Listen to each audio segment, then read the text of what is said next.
हदें शहर से निकलीं तो गांव-गांव चलीं, हदें शहर से निकलीं तो गांव-गांव चलीं, कुछ यादें मेरे संग पाँव-पाँव चलीं। सफ़र जब धूप का हुआ तो तजुर्बा हुआ, सफ़र जब धूप का हुआ तो तजुर्बा हुआ, वो ज़िंदगी ही क्या जो छाँव-छाँव चली। नमस्कार साथियों, मैं धर्मेंद्र सिंह अखंड योग केंद्र में आप सभी का स्वागत करता हूं। स्वाभिमान भारत की सीरीज़ में ये पहला एपिसोड स्वाभिमान अर्थात सेल्फ एटीट्यूड, सेल्फ रेस्पेक्ट के ऊपर ही बनाया गया है। वीडियो को अंत तक जरूर देखना, बहुत ही ज़बरदस्त और पावरफुल वीडियो है। आप वीडियो को लाइक करने से खुद को रोक नहीं पाएंगे। इस वीडियो में मैं आपको स्वाभिमानी के 2 अनूठे उदाहरण दूंगा, साथ ही अपने सेल्फ एटीट्यूड, सेल्फ रेस्पेक्ट को डेवलप करने के लिए और अपने स्वाभिमान को बिल्ड करने के लिए 2 टिप्स भी दूंगा। सर्वप्रथम मैं स्वाभिमान और अभिमान में अंतर स्पष्ट कर दूं। कई लोगों को ये एक ही शब्द लगते हैं। स्वाभिमान का अर्थ है अपनी गरिमा, सेल्फ रेस्पेक्ट को बनाए रखना। मुझे मान ना मिले परंतु मेरा अपमान ना हो, इसका नाम है स्वाभिमान। दूसरा है अभिमान, अपनी योग्यता से अधिक सम्मान की चाह, ये है अभिमान। स्वाभिमान का अर्थ है अपनी क्षमताओं पर पूर्ण विश्वास। स्वाभिमान व्यक्ति को खुद के प्रति जागरूक बनाता है और अभिमान हमारी वास्तविकता पर पर्दा डालकर खुद को श्रेष्ठ मानता है। एक स्वाभिमानी व्यक्ति खुद के आत्मगौरव और सम्मान की रक्षा तो करता ही है, साथ में दूसरे स्वाभिमानी व्यक्ति का भी उतना ही आदर करता है।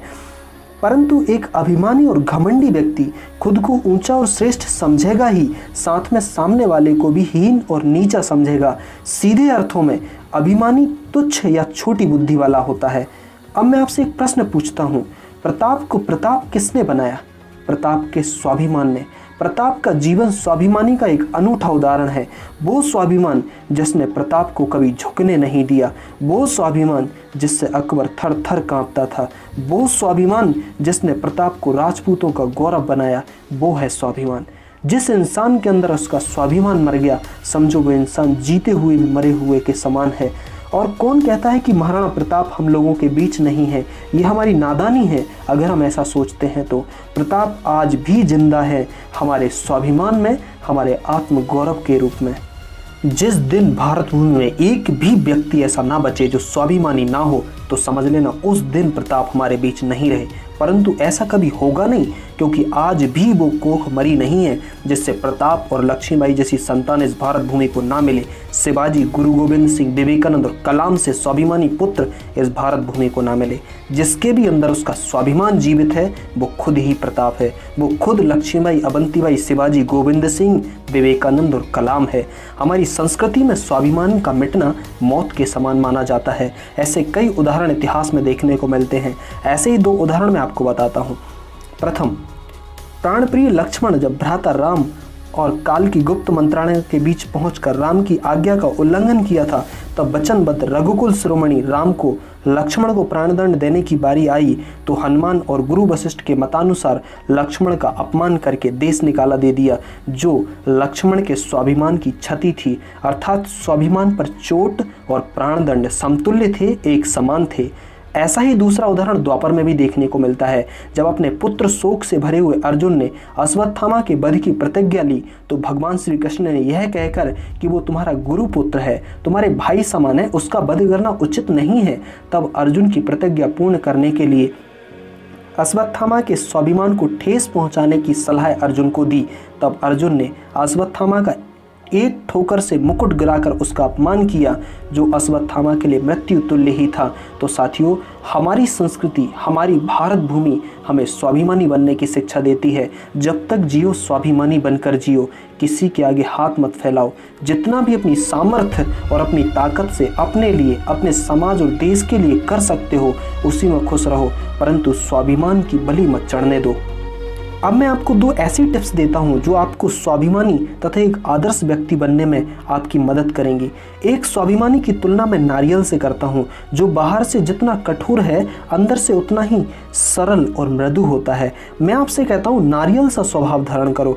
अगर आप बाहर से सीधे और भोले रहोगे तो कोई भी तुम्हें खड़े खड़े मार्केट में बेच देगा और तुम्हें पता भी नहीं चलेगा, क्योंकि आज की मार्केटिंग बड़ी ज़बरदस्त है। यहाँ लोग बहुत समझदार और बहुत होशियार हो गए हैं।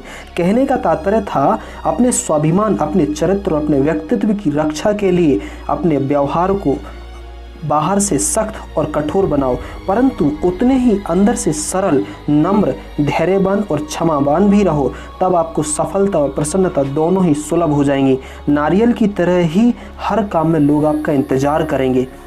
स्वाभिमानी बनने के लिए दूसरा सबसे सटीक उदाहरण है सिंह, शेर।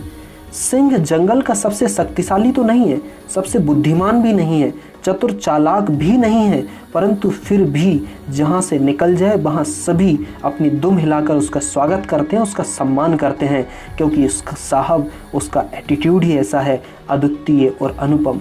मैं ऐसा नहीं कह रहा हूँ कि शेर में कोई अवगुण नहीं है, कई अवगुण होंगे। अवगुण किसमें नहीं होते, हर इंसान में अवगुण होते हैं, फिर तो वो एक जानवर है। परंतु आप उसकी खूबियाँ देखिए, उसे जंगल का राजा ऐसे ही नहीं कहते हैं। शेर स्वाभिमानी के साथ साथ स्वावलंबी भी है, किसी से अपना शिकार नहीं मांगता, खुद अपना शिकार ढूंढ कर लाता है। शेर सैद्धांतिक भी है, कभी पीछे से वार नहीं करता, वार करने से पहले आपको बचने का, भागने का मौका भी देता है, लड़ने की चुनौती भी देता है अपनी दहाड़ से। और चूंकि शेर स्वाभिमानी होता है, इसलिए वो दूसरे स्वाभिमानी का भी सम्मान करता है। अगर कोई डटकर बेखौफ उसकी आंखों में आंखें डालकर उसका सामना करे तो वो उसको कभी नहीं मारता है। इतिहास में चंद्रगुप्त मौर्य को ऐसे ही एक बार एक शेर ने बिना क्षति पहुंचाए वापस लौटा दिया था, जिस शेर के सामने आकर कभी कोई जीवित नहीं बचा था। कहने का तात्पर्य था, आप भी सिंह की तरह ही सैद्धांतिक, दृढ़ निश्चयी और स्वाभिमानी बनिए। शेर के अंदर और भी बहुत सारे गुण हैं जो हमें सीखने चाहिए, परंतु हम केवल उसका अवगुण देखते हैं, उसकी हिंसा देखते हैं, जबकि वह उसका अवगुण नहीं, वह ईश्वर प्रदत्त उसका प्राकृतिक गुण है, उसका कर्म है।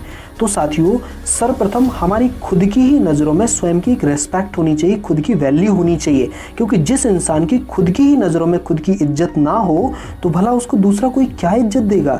इसलिए सर्वप्रथम आप खुद ही अपनी वैल्यू को पहचानिए और खुद की रेस्पेक्ट करिए। अपने नए नए विचारों और आइडियाज़ को अपने जीवन में इम्प्लीमेंट करिए, खुद पर भरोसा रखिए और जीवन में पूरे जोश और उत्साह के साथ आगे बढ़िए। सफलता आपके कदम चूमेगी।